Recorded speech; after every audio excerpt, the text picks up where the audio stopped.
Hello, this is Rachel from 7 and All, and today I have a fun and a nerdy homeschool haul for you.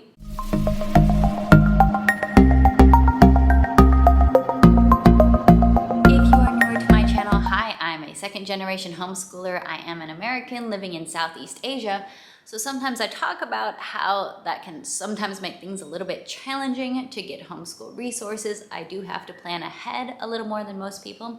Something that did change in mid-2024 was that Amazon started shipping to our country for certain categories of goods, including books. So that was huge. Like, never in my adult life have I been able to order things off of Amazon just simply and they just come to my house. So that's a big change. But that's still just Amazon. Thrift Books does not have their, free shipping over $15 to where I live. So one of the ways we get resources is either when our family travels to the US and comes back, or if we have family coming to visit us. And we did have some visitors, some of my relatives coming to visit and stay with us in January. And so they brought us a few new resources in their suitcases, and I'm going to share those with you today. First up was not something I ordered. These were gifts from my aunt who brought them over to us. This is the Radical Book for Kids, as well as the Really Radical Book for Kids, which is the sequel. And I had not heard of these books. I was not familiar with these at all. Exploring the Roots and Shoots of Faith. So from my look into them so far, they look really cool, and they're seemingly an introduction or short, not quite devotionals, but short readings about kind of the basics of Christianity, like common knowledge, basic things you ought to know if you're a Christian. There's a lot about the history of the Bible. There's some about biblical manuscripts, the Bible in one sentence, how to understand the Bible. We get into Bible genres, learn the Hebrew alphabet, 66 in 1. They just have little short sections, a couple pages, names of God here. So we get a topic on names of God, great news. So some of these are 2 or 4 pages. How to grow as a Christian, men who gave their lives. So we get to read about Polycarp, Athanasius, Augustine, what to do when you're angry. So all these just different topics. Designer genes. So getting into DNA and the complexity of that. So I'm very intrigued. This is a little bit above my boys' level right now. I'll probably pass these over so my sister can read them and enjoy them. This one is the sequel, Building a Bible Telescope, Exploring Proverbs, Making Hard Decisions. We got some maps, so battles of the Bible. I know my son will like that. He's been on a historical battle kick in recent months. How does prayer work?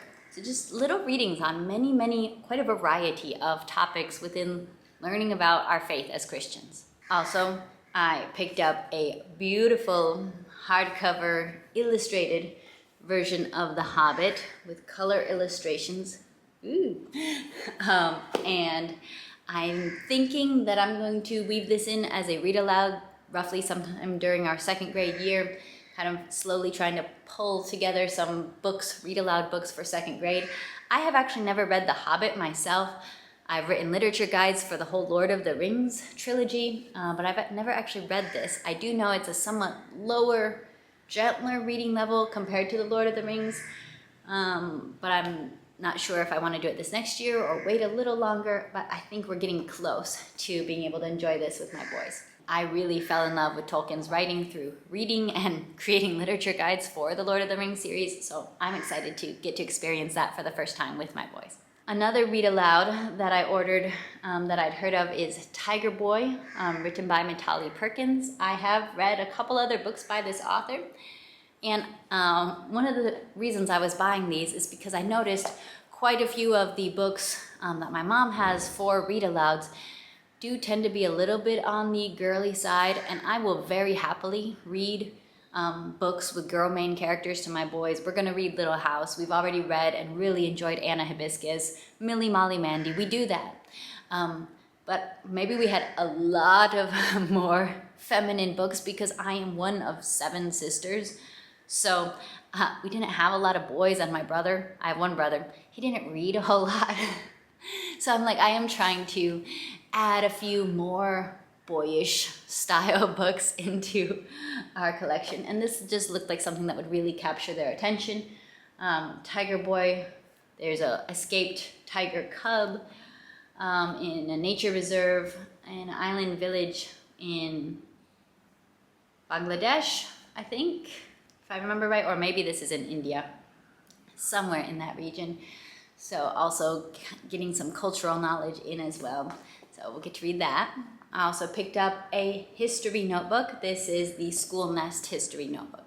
And this is because my second grade plans for my oldest, we're gonna be getting more serious into history notebooking and making this truly a weekly practice of creating notebooking pages about what we have learned about. This is gonna be a key part of our next year.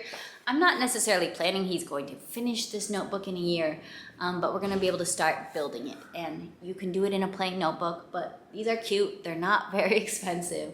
Supporting a small business, so I did get the history notebook created by Megan from School Nest. Then, speaking of small businesses, this was actually sent to me by Dash Into Learning. They asked if I'd be willing to create a video going over their readers, their reading sets. And I was like, yes, I would be happy to make a detailed flip through look inside video for you guys. So they sent me the Dash Into Learning book sets 2, because I thought this was probably about what would be a good starting point for my younger son, who is a beginner reader. He's got the basics, but you know, learning to read in English is a journey. So this is the beginning of set 2. There's 10 books in a set. Just give you a little peek inside to kind of see roughly how many words are on a page in set 2. And the sets also came with stickers. I did not know that. And they came with a little bag to keep them in. Then I also got set 3. So they also set in set 3, and these are getting longer and more complex. So I'll just give you a little peek inside there so you can see a full page of text. I will be doing a full detailed video on these, but thank you to Dash Into Learning for sending these to me. Dash Into Learning offers quite a few language arts resources, and if you're interested in their products, I do have an affiliate code. I believe it's 7 in all. I will put it in the description below, and you can use that code to get 15% off your purchase from them. Now, for more books. Most of this is books, not so much curriculum, because we are a book-heavy homeschool. We love the literature-based style. So I did get just one new math picture book. You know, I've just been slowly adding to my math picture book resource. We have like the Robert E. Wells books and series. There are several different ones in this series. How do you know what time it is? So this is basically all about calendars and time and how that all works. These are pretty in-depth books. They're not just very basic. There's quite a bit in these. We've liked this series. And I think it was recommended for 3rd grade or 4th grade math with confidence. I was buying off the list. I'm not sure which level that was for though. Then I have been purposely wanting to add to my fun Spanish picture books, not my dense Spanish picture books, because I realized I want ones that we're gonna get out and read and read and read again and again. So Oliver Jeffers has quite a few fun, funny, silly books that are not super wordy. We got Perdido y Encontrado, Lost and Found, Boy and a Penguin, and just got a little bit of a Spanish book to add in, as well as El Miton. With another toddler coming up into the preschool years, I do want to be a little bit better equipped on having fun preschool-y books in Spanish to read to him, because I feel like a lot of our fun books are in English, and then the more serious artistic books are in Spanish. So then I end up reading the fun books more to the 2 and 3 and 4-year-old, and I just want to do more of reading fun books in Spanish. Then I have a nice little stack of books here, which is for gentle and classical agriculture. If you've used any gentle and classical programs, and I have used a lot of them, they are book-intensive programs. They're literature-based, and I really love the literature-based approach to science in the early years. And I don't know exactly when we will be starting gentle and classical agriculture, but I know that we will be doing it. So I wanted to slowly start building out my stash of books for that. Some of these are core books and some of these are the extras. So here are the core books, The Farm That Feeds Us, and some of these I was able to get on thrift books for much cheaper.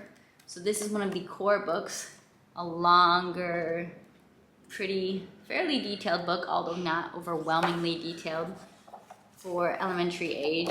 A Year in the Life of an Organic Farm. Then I also got Farm Anatomy, which if you've been following this channel for a few years, you might laugh here because you might remember that I really hated Nature Anatomy back when I used that. And I was thinking about finding some other farm book to be the spine, but I just decided this was on a good sale. Like, I got it pretty cheap, and I was like, I will just give the anatomy thing another chance. My boys are several years older now. Whenever I'm going to be doing it, they'll be older. I bet they'll be able to handle and engage with this content better. I still don't think that this is my favorite style for an educational book. But I do know a fair amount about farming, so I feel like I can work with it. I think they're gonna like the pictures. I just think it'll be a better fit now that they're older. Still don't know that this style is definitely the best fit for our homeschool, but I got it on a good deal. Then some other books. Some of these are in the book list that she gives in the free teacher's guide for gentle and classical agriculture.